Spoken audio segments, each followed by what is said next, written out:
नमस्कार मंडळी, स्वागत आहे तुमचं मराठी एक्सप्रेस आपल्या लोकप्रिय चॅनलमध्ये. मंडळी, एकनाथ शिंदे शिवसेना एकनाथ शिंदे गटाचे 45 उमेदवार जाहीर झाल्यात. बघूयात यादी कशी यादी आहे, कोण कुठून उमेदवार जाहीर करण्यात आल्यात. अभिजित अडसूळ दर्यापूर विधानसभा मतदारसंघामधनं, दर्यापूरमधनं 2009ला ते निवडून आलेले होते आणि लोकसभेला अमरावती लोकसभा मतदारसंघामधनं अभिजित अडसूळ हे इच्छुक होते. पण आता त्यांना विधानसभेची उमेदवारी शिवसेना एकनाथ शिंदे गटाकडनं मिळालेली आहे दर्यापूर विधानसभा मतदारसंघामधून. तर पुढील आहेत संजय रायमुलकर. मेहकर विधानसभा मतदारसंघामधून संजय रायमुलकर यांना उमेदवारी देण्यात आलेली आहे. 3 टर्म ते आमदार राहिलेले आहेत. खासदार प्रतापराव जाधव यांचे ते निकटवर्तीय मानले जातात आणि त्यांच्या विरोधात ठाकरे गटाचे सिद्धार्थ खरात हे असू शकतात आणि आता ते शिंदे गटाचे मेहकर विधानसभा मतदारसंघाचे उमेदवार आहेत. पुढील आहेत चंद्रकांत पाटील. मुक्ताईनगर विधानसभा मतदारसंघामधनं विद्यमान अपक्ष आमदार आहेत. 2019च्या निवडणुकीमध्ये रोहिणी खडसे यांचा पराभव त्यांनी केलेला होता आणि आता त्यांना एकनाथ शिंदे गटाच्या शिवसेनेकडनं मुक्ताईनगर विधानसभा मतदारसंघामध्ये उमेदवारी जाहीर करण्यात आलेली आहे. तर मंडळी, पुढील आहेत किरण सामंत. राजापूर विधानसभा मतदारसंघामधनं किरण सामंत यांना उमेदवारी मिळालेली आहे. उद्योगमंत्री उदय सामंत यांचे ते बंधू आहेत आणि लोकसभेला रत्नागिरी सिंधुदुर्गमधनं ते इच्छुक होते. पण आता विधानसभेला त्यांना शिंदे गटाकडनं राजापूर विधानसभा मतदारसंघामधून उमेदवारी जाहीर झालेली आहे. पुढील आहेत मनीषा वायकर. जोगेश्वरी पूर्व 3 टर्मचे माजी आमदार रवींद्र वायकर यांच्या त्या पत्नी आहेत आणि रवींद्र वायकर हे मुंबई उत्तर पश्चिममधनं खासदार आहेत. रवींद्र वायकर खासदारकीला निवडून गेल्याने आता मनीषा वायकर यांना संधी मिळालेली आहे. जोगेश्वरी पूर्वची जागा रवींद्र वायकर यांच्या स्वरूपाने रिक्त झाली, ते खासदार झाले आणि आता मनीषा वायकर यांना जोगेश्वरी पूर्व विधानसभा मतदारसंघामधनं शिंदे गटाकडनं उमेदवारी जाहीर झालेली आहे. तर पुढील आहेत अमोल चिमनराव पाटील. एरंडोल विधानसभा मतदारसंघामधनं विद्यमान आमदार चिमनराव पाटील यांचे ते पुत्र आहेत. पारोळा बाजार समितीचे ते माजी सभापती राहिलेले आहेत आणि आता एकनाथ शिंदे यांच्या शिवसेनेचे ते उमेदवार आहेत एरंडोल विधानसभा मतदारसंघामधनं.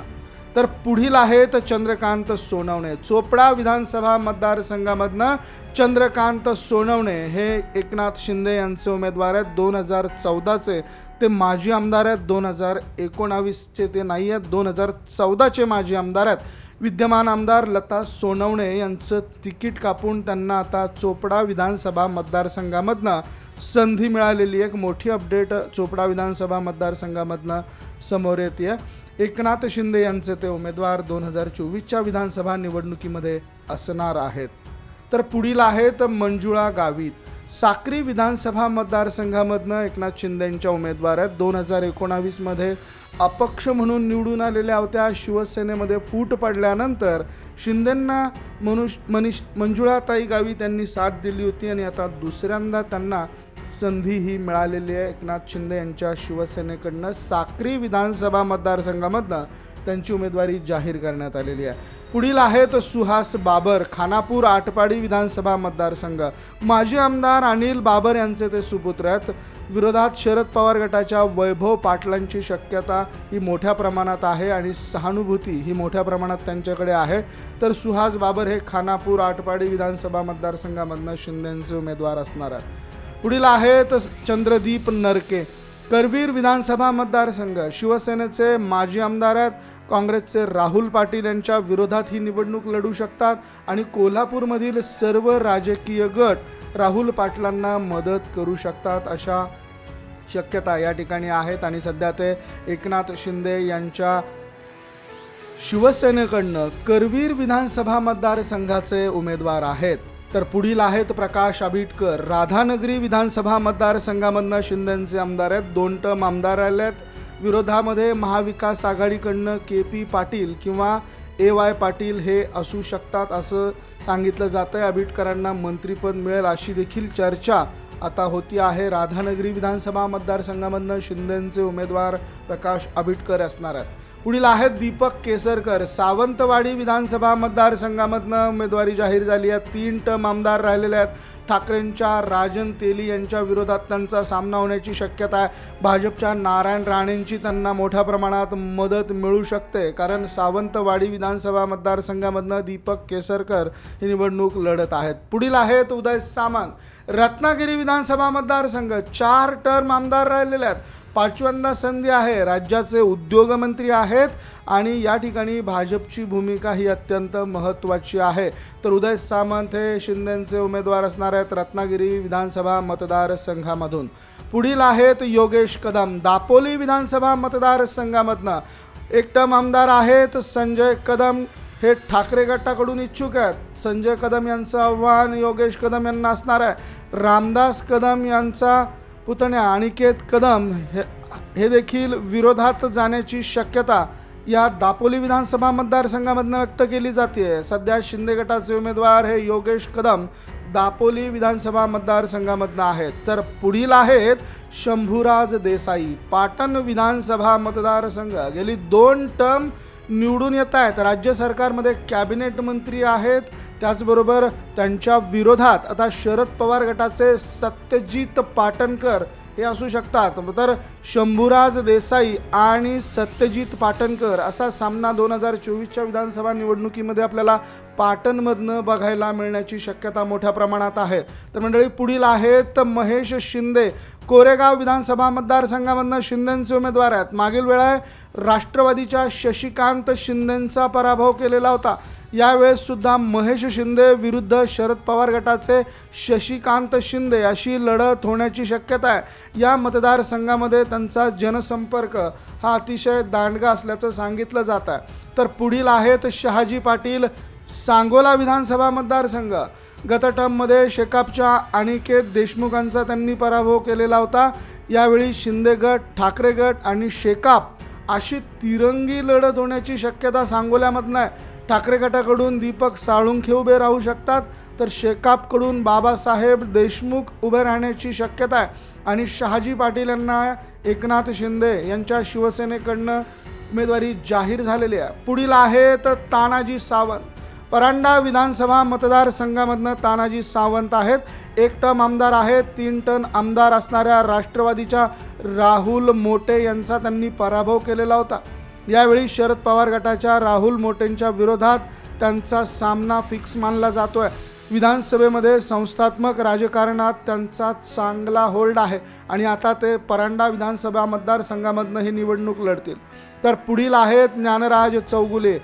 राखीव जागा आहे उमरग्यामधनं. सलग 3 टर्म आमदार राहिलेले आहेत. 4थ्यांदा त्यांना संधी देण्यात आलेली आहे. ठाकरे गटाकडनं वीरपक्ष स्वामी किंवा सतलिंग स्वामी हे इच्छुक आहेत. यांच्या विरोधात त्यांचा सामना होईल उमरगा विधानसभा मतदारसंघामधनं. आणि लिंगायत समाजाचा मोठ्या प्रमाणावर प्रभाव या ठिकाणी आहे असं सांगितलं जातं. तर पुढील आहेत भरत गोगावले. महाड विधानसभा मतदारसंघ सलग 3 टर्म आमदार राहिलेले आहेत. 4थी टर्म त्यांची सध्या सुरू आहे. ठाकरे गटाच्या स्नेहल जगताप या त्यांच्या विरोधात उभ्या राहण्याची शक्यता आहे. स्नेहल जगताप आणि भरत गोगावले असा सामना महाडमधनं बघण्याची शक्यता आहे. निवडणुकीच्या तोंडावर एस टी महामंडळाचं अध्यक्षपद त्यांना देण्यात आलेलं आहे. तर पुढील आहेत महेंद्र दळवी. अलिबाग विधानसभा मतदारसंघ 1 टर्म आमदार राहिलेल्या 30,000 मतांच्या फरकाने निवडून आलेल्या आहेत. विरोधात शेकापच्या चित्रलेखा पाटील किंवा सुभाष पाटील हे उमेदवार असण्याची शक्यता मोठ्या प्रमाणात आहे. अलिबाग शेकापचा गड राहिलेला आहे आणि त्यात आता महेंद्र दळवी यांना एकनाथ शिंदे यांच्याकडनं अलिबाग विधानसभा मतदारसंघामधनं उमेदवारी जाहीर करण्यात आलेली आहे. तर मंडळी, पुढील आहेत महेंद्र थोरवे. कर्जत विधानसभा मतदारसंघ थोरवे यांच्या रूपाने पहिल्यांदाच शिवसेनेचा आमदार झालेला आहे. शिंदे गटाचे थोरवे विरुद्ध ठाकरे गटाचे नितीन सावंत अशी लढाई या मतदारसंघामध्ये होण्याची मोठ्या प्रमाणावर शक्यता आहे. मतदारसंघामध्ये भाजप आणि राष्ट्रवादीचा मोठ्या प्रमाणात होल्ड आहे. तर महेंद्र थोरवे यांना कर्जत विधानसभा मतदारसंघामधनं शिंदेंची उमेदवारी मिळालेली आहे. तर पुढील आहेत यामिनी जाधव. भायखळा विधानसभा मतदारसंघ 1 टर्म आमदार राहिलेले आहेत. मतदारसंघामध्ये मुस्लिम मतदार हे जास्त आहेत. यांच्या विरोधात ठाकरे गटाकडून गीता गवळी या उमेदवारी लढवू शकतात। यामिनी जाधव विरुद्ध गीता गवळी, शिवसेना विरुद्ध शिवसेना असा सामना भायखळा विधानसभा मतदारसंघामध्ये बघायला मिळण्याची शक्यता मोठ्या प्रमाणावर आहे। तर पुढील आहेत सदा सरवणकर, माहीम विधानसभा मतदारसंघ, 2 टर्म आमदार राहिलेले आहेत। मतदारसंघामध्ये मोठ्या प्रमाणात त्यांचा संपर्क आहे। ठाकरे गटाकडून विशाखा राऊत या इच्छुक असल्याचं सांगितलं जातं। सदा सरवणकर माहीम विधानसभेचे उमेदवार आहेत। तर पुढील आहेत मंगेश कुडाळकर, कुर्ला राखीव जागा आहे, 2 टर्म आमदार राहिले आहेत। जनसंपर्क यांचा चांगला आहे। धारावी झोपडपट्टी पुनर्विकासाला विरोध आहे। ठाकरे गटाकडून मिलिंद कांबळे हे इच्छुक असल्याचं सांगितलं जात आहे। तर पुढील आहेत दिलीप लांडे, चांदिवली विधानसभा मतदारसंघामधनं 1 टर्म आमदार राहिलेले आहेत। काँग्रेसच्या नसीम खान यांना त्यांनी हरवलेलं आहे। ठाकरे गटाकडून ईश्वर तायडे हे मैदानात असण्याची मोठ्या प्रमाणात शक्यता आहे। पुढील आहेत प्रकाश सुर्वे, मागाठाणे विधानसभा मतदारसंघामधनं सलग 2 टर्म आमदार राहिलेले आहेत। ठाकरे गटाकडून विलास पोतनीस विरोधात असण्याची शक्यता आहे। मराठी मतदान या ठिकाणी जास्त असल्याचं सांगितलं जात आहे। पुढील आहेत प्रताप सरनाईक, ओवाळा माजीवाडा, 3 टर्म आमदार राहिलेले आहेत। मुख्यमंत्री एकनाथ शिंदे यांचे निकटवर्ती मानले जातात। राजन विचारे यांचा फॅक्टर महत्त्वाचा ओवाळा माजीवाडामध्ये आहे। तर प्रताप सरनाईक शिंदेंचे उमेदवार आहेत। पुढील आहेत दादा भुसे, मालेगाव बाह्य विधानसभा मतदारसंघ, 4 टर्म आमदार राहिलेले आहेत। ठाकरे गटाच्या अद्वैत हिरे यांच्या विरोधात त्यांचा सामना होण्याची शक्यता आहे। 5व्यांदा आमदार आहेत। छगन भुजबळ यांची ताकद अत्यंत महत्त्वाची आणि ही ताकद त्यांना मिळण्याची शक्यता देखील मोठ्या प्रमाणात आहे। मालेगाव बाह्यमधनं दादा भुसे शिंदेंचे उमेदवार आहेत। तर पुढील आहेत सुहास कांदे, नांदगाव विधानसभा मतदारसंघामधनं उमेदवार आहेत। 1 टर्म आमदार आहेत। भुजबळ फॅमिली प्रमुख विरोधक यांची आणि शेतकरी वर्गासोबत त्यांचा चांगला संपर्क असल्याचं सांगितलं जातं। पुढील आहेत प्राध्यापक रमेश बोरनारे, वैजापूर विधानसभा मतदारसंघ, 1 टर्म आमदार राहिलेले आहेत। ठाकरे गटाचे दिनेश परदेशी हे विरोधात असण्याची शक्यता मोठ्या प्रमाणावर आहे। मराठा आंदोलनाचा मुद्दा वैजापूर, छत्रपती संभाजीनगर, जालना, बीड, मराठवाड्यात मोठ्या प्रमाणात आहे। या ठिकाणी देखील मोठ्या प्रमाणात बसण्याची शक्यता आहे। तर पुढील आहेत विलास भुमरे, अतिशय मोठा टर्न या ठिकाणी आहे। पैठण विधानसभा मतदारसंघामधनं संभाजीनगरचे नवनिर्वाचित खासदार संदीपान भुमरे यांचे ते सुपुत्र आहेत। पैठण विधानसभा संभाजीनगरचे खासदार संदीपान भुमरे यांची होती, पण ते आता खासदार झाल्यामुळे ही जागा रिक्त झालेली आहे आणि या ठिकाणी त्यांच्या मुलाला म्हणजेच विलास भुमरे यांना उमेदवारी जाहीर करण्यात आलेली आहे। भुमरेंचा मराठा मतदारांवरती मोठ्या प्रमाणात होल्ड आहे। यांच्या विरोधात ठाकरे गटाचे दत्ता गोरडे यांना उमेदवारी मिळण्याची मोठ्या प्रमाणावर शक्यता आहे। जरांगे फॅक्टर अतिशय महत्त्वाचा ठरू शकणार आहे, कारण पैठण विधानसभा मतदार क्षेत्राला लागूनच आंतरवाली सराटी हे गाव आहे। ते गाव जरी अंबड किंवा बदनापूर विधानसभा मतदारसंघात येत असलं, मात्र या तालुक्यातलं ते गाव आहे। त्यामुळे विलास भुमरे हे मराठा मतदारांना किती प्रभावित करतात आणि त्यांची ताकद कशा प्रमाणात पोहोचते हे पाहणं देखील अत्यंत महत्त्वाचं आहे। पुढील आहेत संजय शिरसाट, छत्रपती संभाजीनगर पश्चिम विधानसभा मतदारसंघामधनं सलग 3 टर्म आमदार राहिलेले आहेत। ठाकरे गटाकडून राजू शिंदे आणि चंद्रकांत खैरे हे 2 प्रमुख नेते इच्छुक आहेत। राजू शिंदे यांनी भाजप सोडून आता एकनाथ शिंदे यांच्या विरोधात लढण्यासाठी उद्धव ठाकरे यांच्या शिवसेनेत प्रवेश केलेला आहे आणि ठाकरे गटामध्ये अंतर्गत संघर्ष असल्याचं सांगितलं जातं। तर पुढील आहेत प्रदीप जयस्वाल, छत्रपती संभाजीनगर मध्य विधानसभा मतदारसंघ, 2 टर्म आमदार राहिले आहेत। MIM आणि वंचित यांची ताकद या मतदारसंघामध्ये मोठ्या प्रमाणावर आहे। ठाकरे गटाकडून किशनचंद तनवानी हे मैदानात असणार आहे आणि MIM प्लस वंचित अशा मिळून या ठिकाणी तिरंगी लढत बघायला मिळण्याची शक्यता मोठ्या प्रमाणावर आहे। तर पुढील आहेत अब्दुल सत्तार, सिल्लोड विधानसभा मतदारसंघामधनं अब्दुल सत्तारांची उमेदवारी जाहीर झाली आहे। सलग 3 टर्म आमदार राहिलेले आहेत। ठाकरे गटाच्या सुरेश बनकर यांच्या विरोधात लढा देणार आहेत। जरांगे फॅक्टर अतिशय महत्त्वाचा आहे। मराठा बहुल मतदारसंघ आहे।